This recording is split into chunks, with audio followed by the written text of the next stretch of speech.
दरम्यान खंडणी आणि हत्या प्रकरणातील आरोपी वाल्मिक कराड आणि इतर आरोपी सीआयडीला शरण येण्यापूर्वी बीडवरून पुण्याला गेले होते का असा सवाल उपस्थित केला जातोय।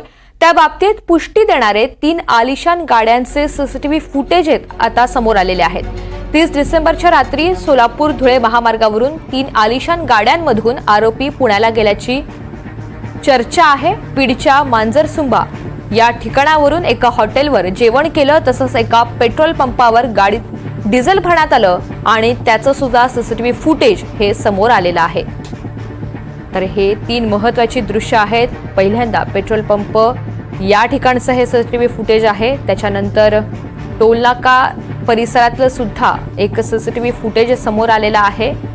बीडच्या मांजरसुंबा इथे एका हॉटेलवर जेवण करण्यात आलं आणि त्यानंतर हे सर्व आरोपी पेट्रोल पंपावर गेले अशी एक माहिती समोर येते।